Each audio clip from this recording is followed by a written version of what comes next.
Hello student, मैं धीरेन्द्र आपका Oswal school online classes में बहुत बहुत स्वागत करता हूं। जो बेसिक रूल रेगुलेशन है इनवर्स ट्रिग्नोमेट्री के, जो प्रतिलोम त्रिकोणमितीय फलन है उनके अपन पढ़ चुके हैं। बहुत सारे आपको मैंने रूल रेगुलेशन बता दिए, फॉर्मूले वो एक्सप्लेन कर दिए कि कैसे वो ट्रिग्नोमेट्री से इनवर्स ट्रिग्नोमेट्री में कन्वर्ट हुए हुए हैं। आज अपन बेटा स्टडी करते हैं जो एक्सरसाइज 2.1 है उसके स्टार्टिंग के क्वेश्चन, जिनमें अपने को जो प्रिंसिपल वैल्यू है वो मुख्य मान है वो अपने को क्या करने हैं, फाइंड आउट करने हैं। बहुत सारे स्टूडेंट को ये भी डाउट रहता है कि सर जो प्रिंसिपल वैल्यू है एक्चुअल में वो क्या है अपने पास। ठीक है, इसके बारे में बेटा अपन ने 11th में भी स्टडी करी थी, और जब अपन ने इनवर्स ट्रिग्नोमेट्री स्टार्ट करी थी तब मैंने बोला था कि एक जो ट्रिग्नोमेट्रिक अपने पास फंक्शन है उससे इनवर्स ट्रिग्नोमेट्रिक फंक्शन है वो कैसे बनेगा, त्रिकोणमितीय फलन से एक प्रतिलोम त्रिकोणमितीय फलन कैसे बनेगा उसके बारे में मैंने आपको बताया था। और ये बात भी अपन ने डिस्कस करी थी कि कोई भी जो ट्रिग्नोमेट्रिक फंक्शन है वो 1/1/2 नहीं होता है, एक एक ही आच्छादक नहीं होता है, फिर भी अपन उसका क्या पढ़ रहे हैं, इन्वर्स पढ़ रहे हैं। तो जो कि पॉसिबल नहीं है, तो उसको पॉसिबल बनाने के लिए अपन ने क्या करा था, उनकी रेंज को फिक्स करा था। मैंने आपको रेंज की टेबल भी बताई थी। साइन इनवर्स के लिए बेटा आपको मैंने बताया था कि वो -π/2 से π/2 के बीच में ही अपने को स्टडी करना है। ठीक है, बहुत सारे छोटे छोटे ऐसे इंटरवल हो सकते हैं जिसमें साइन क्या हो, 1/1/2 हो, एक एक ही आच्छादक हो, बट कोई सा तो इंटरवल अपने को डिसाइड करना था। तो एक इंटरवल डिसाइड कर लिया कि साइन इनवर्स को स्टडी करना है -π/2 से +π/2 के बीच में। अपन बेटा रेस्ट्रिक्टेड जो रेंज है उसके अंदर काम कर रहे हैं। मीन्स अगर अपन किसी इनवर्स ट्रिग्नोमेट्रिक फंक्शन की वैल्यू निकाले तो वहाँ पे वो उस रेंज के अंदर ही आनी चाहिए। अगर वो रेंज के बाहर जा रही है तो वहाँ पे उसका इनवर्स है वो डिफाइन नहीं होगा। इसी तरीके से अभी अपन क्वेश्चन करेंगे तो मैं इन सबको फॉलो करूंगा, अभी आपको एक्सप्लेन करूंगा तो आपको और अच्छे से क्लियर हो जाएगा। तो कोस इनवर्स के लिए बेटा अपन ने पढ़ा था 0 से पाई में। अगर इंटरवल में बहुत सारे स्टूडेंट को प्रॉब्लम आ रही है, ठीक है, तो इंटरवल में बेटा जब अपने पास बड़ा ब्रैकेट ऐसे यूज हुआ है, ठीक है ना, क्लोज इंटरवल यूज हुआ है, इट मीन्स यहाँ पे जो जैसे 2 और 5 लिखा है तो जो कोने वाले 2 और 5 है वो भी एग्जिस्ट करेंगे, और जो इनके बीच के नंबर्स है वो भी एग्जिस्ट करेंगे। ठीक है, अब मैंने यहाँ पे स्मॉल ब्रैकेट यूज करा है, ओपन इंटरवल 2 और 5 लिखा है, तो जो कोने वाले 2 और 5 है वो यूज नहीं होंगे, जो बीच वाले नंबर्स है वो यूज होंगे। ठीक है, इसी में मैंने जब अपन ने सेक इनवर्स और कोसेक इनवर्स की बात की थी तो वहाँ पे मैंने 0 और π/2 को रिमूव करा था। तो रिमूव करने के लिए क्या करा, उस पूरे सेट में से 0 को हटा दिया, तो कर्ली ब्रेसिस में -0 कर दिया। मीन्स जो भी अपने पास सेक इनवर्स और कोसेक इनवर्स की डेफिनेशन थी उसमें से क्या हो गया, 0 वहाँ से रिमूव हो गया। क्लियर हो रहा है? तो इस तरीके से जैसे साइन 0 की अपन बात करें तो 0 होता है, बट अगर जैसे कोसेक इनवर्स की अपन बात करें तो साइन इनवर्स वाला ही है, बट स्मॉल ब्रैकेट में पूरे ब्रैकेट में यूज करना है -π/2 से +π/2, बट ये 0 पुट करते ही ये क्या हो जाएगा, इनफाइनाइट हो जाएगा।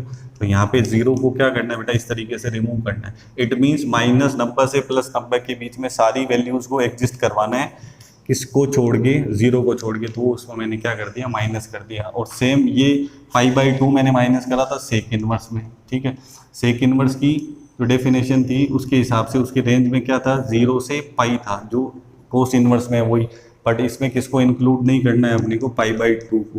तो कोस 90 की वैल्यू अपने पास कितनी होती है, 0, तो वहाँ पे सेक इनवर्स क्या हो जाएगा, अनडिफाइंड। ठीक है, तो इस तरीके से अपन ने इनकी रेंज और डोमेन के लिए मैंने आपको एक टेबल भी बताई थी, तो उसको आपको दिमाग में रखना है और उसके अकॉर्डिंग ही अपने को वैल्यूज़ फाइंड आउट करनी है। ठीक है, और रूल रेगुलेशन भी बताए थे बेटा, वापस रिपीट कर देता हूँ कि साइन इनवर्स -x है तो क्या होगा, माइनस साइन इनवर्स x। ठीक है, और अपने पास tan इनवर्स -x है तो वो क्या हो जाएगा, -tan इनवर्स x। और कोसेक इनवर्स -x है तो क्या हो जाएगा, -कोसेक इनवर्स x। तो ये चीज़ें बेटा आपको दिमाग में रखनी है, नहीं तो क्वेश्चन है वो गलत हो जाएगा।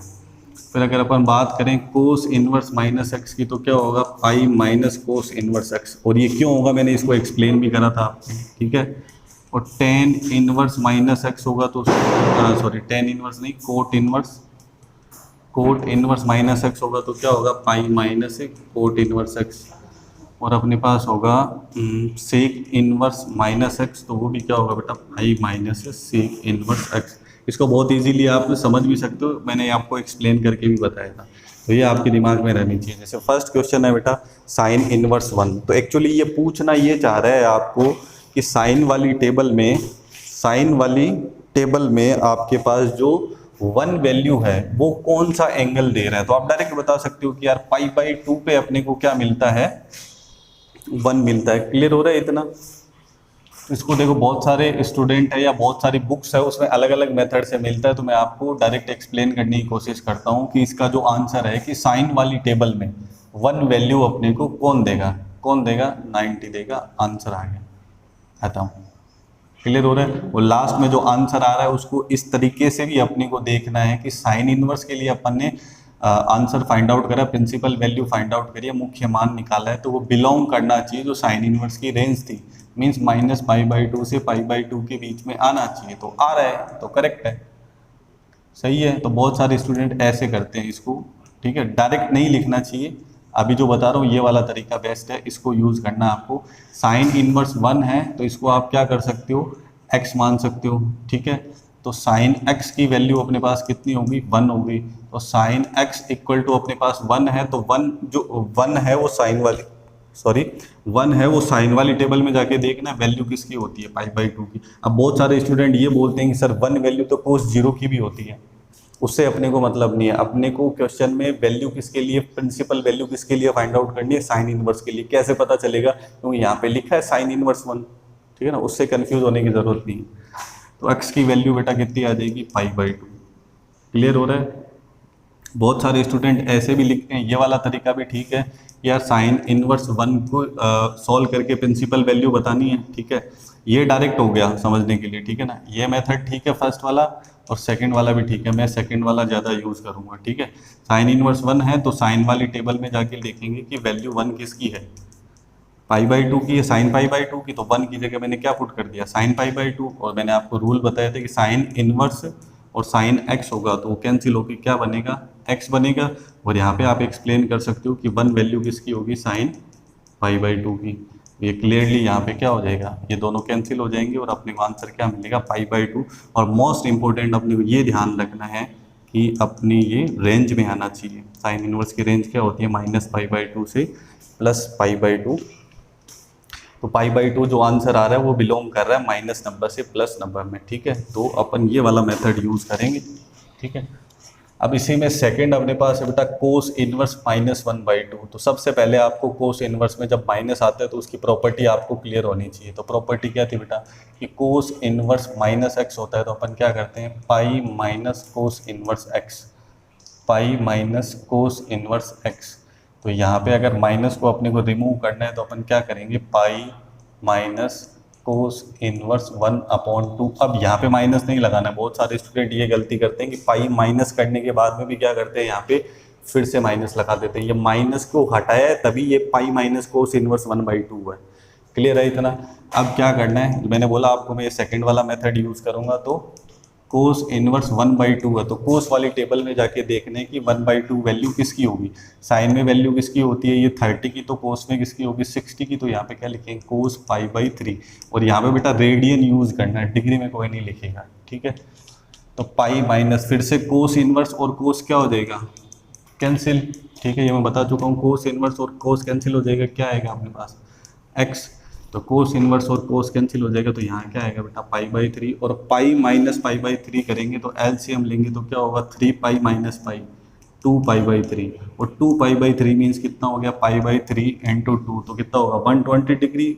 वो रेंज में आना चाहिए। कोस इनवर्स की रेंज क्या थी, 0 से पाई। और इसको लिखना है ऐसे लास्ट में, और इसको भी लिखना है अगर आपको पूरे नंबर चाहिए तो बोर्ड एग्जाम में, ठीक है। इसी में नेक्स्ट है बेटा अपने पास जो थर्ड क्वेश्चन, सेक इनवर्स -√2। मैं ये 3 ही क्वेश्चन करवाऊंगा, आगे के 3 क्वेश्चन आपको खुद से करने और बहुत इजी है, ठीक है। इस पहले वाले क्वेश्चन में आपको 6 क्वेश्चन दे रखे हैं। थर्ड वाले में बेटा आपके पास है सेक इनवर्स -√2, सेक इनवर्स -√2। तो सबसे पहले तो यहाँ पे माइनस है और यहाँ पे सेक इनवर्स है, तो सेक इनवर्स कैसे माइनस को रिमूव करेगा, तो उसके लिए वापस सेम कोस इनवर्स वाला फंडा, pi minus sec inverse √2, pi minus sec inverse √2। अब √2 क्या हो गया, पॉजिटिव हो गया, ठीक है। अब √2 जाके देखना है कि सेक वाली टेबल में किसकी वैल्यू होती है, तो किसकी वैल्यू होगी बेटा, सेक पाई/4 की, ठीक है ना, किसकी वैल्यू होगी, सेक पाई/4 की 45 डिग्री की। अब फिर से वही प्रोसेस, सेक इनवर्स और सेक है वो क्या होगा, कैंसिल, तो यहाँ पे मैं लिख देता हूँ साइड में, सेक इनवर्स और सेक एक्स होगा तो रिमूव होके क्या मिलेगा, एक्स, क्योंकि ये क्या है, इनवर्स ट्रिग्नोमेट्रिक फंक्शन और ये क्या है, ट्रिग्नोमेट्रिक फंक्शन, एक है फंक्शन और दूसरा है उस फंक्शन का इनवर्स, ठीक है। सेक इनवर्स और सेक कैंसिल होके यहाँ पे क्या आएगा बेटा, पाई/4। अब पाई माइनस पाई/4 करेंगे तो एलसीएम लोगे तो क्या आएगा, 4 pi minus pi upon 4, 4 pi minus pi क्या हो जाएगा बेटा, 3 पाई/4, ठीक है। अब यहाँ 3 पाई/4 आया तो जो 45 हो 3 टाइम करेंगे तो कितना हो जाएगा, 135 डिग्री। अब मेन चीज़ वापस वही लास्ट में क्या लिखना है कि सेक इनवर्स की जो रेंज थी क्या थी, कोस वाली लिखनी है, 0 से पाई, किसको हटाना है उसमें से, 90 को, तो अपने को 0 से पाई के बीच में ही 135 डिग्री मिल रहा है, तो ये अपना क्या होगा, करेक्ट आंसर होगा। नेक्स्ट बेटा अपने पास क्वेश्चन नंबर 4th, 5th और 6th है। जैसा मैंने आपको बोला कि ये आपको खुद होमवर्क के लिए करना है तो आप खुद से करके देखो, ठीक है। 4th क्वेश्चन है कोसेक इनवर्स -1, 5th है कोट इनवर्स -1/√3 और टेन इनवर्स 1/√3, ठीक है। एग्जाम्पल के लिए मैं बता देता हूँ कि अभी आप डायरेक्ट आंसर भी कैलकुलेट कर सकते हो, ठीक है। अब सेक इनवर्स के साथ क्या है, -1 है, तो सेक इनवर्स क्या करेगा, माइनस को डायरेक्ट बाहर निकाल देगा, ऐसे डायरेक्ट करके देख सकते हो। जब कॉम्पिटिटिव एग्जाम में करना है, आपको क्विक रिवीजन करना है, तब उसमें आप ऐसे करके देख सकते हो।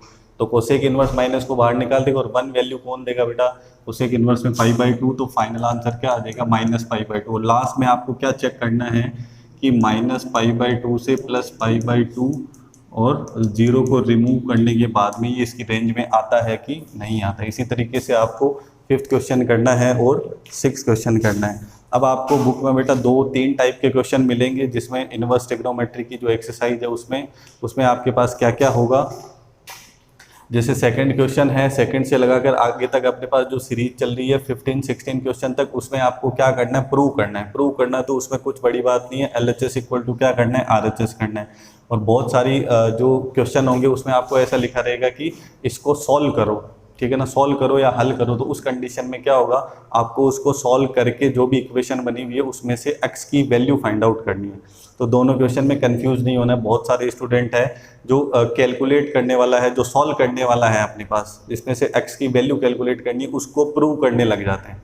तो ये दिमाग में क्लियर रहना चाहिए कि क्वेश्चन में अपने को प्रूव करना है या उसको सॉल्व करना है। सॉल्व करना है मीन्स x की वैल्यू निकालनी है, और प्रूव करना है तो प्रूव करना ही है, कुछ प्रॉब्लम नहीं। जैसे सेकंड क्वेश्चन आपके पास है बेटा, उसका LHS ले लेता हूँ मैं, वो क्या है, 2 tan inverse 1/2 minus tan inverse 1/7। ये किसके इक्वल आना चाहिए, पाई/4 के।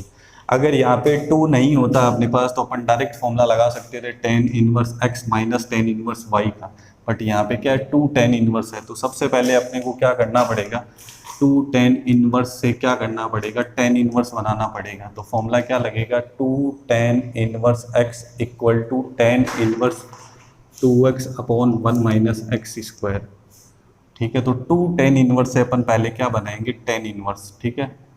तो 2 tan इनवर्स x कितना दे रखा है इसमें अपने को, 1/2। तो पहले इसको यहाँ से 2 को हटाना बहुत ज़रूरी है, उसके बाद अपन आगे का जो फॉर्मूला है उसको अप्लाई करेंगे। तो यहाँ पे 2x होगा, x कितना है 1/2, 1 माइनस एक्स स्क्वायर, तो 1/2 का स्क्वायर 1/4।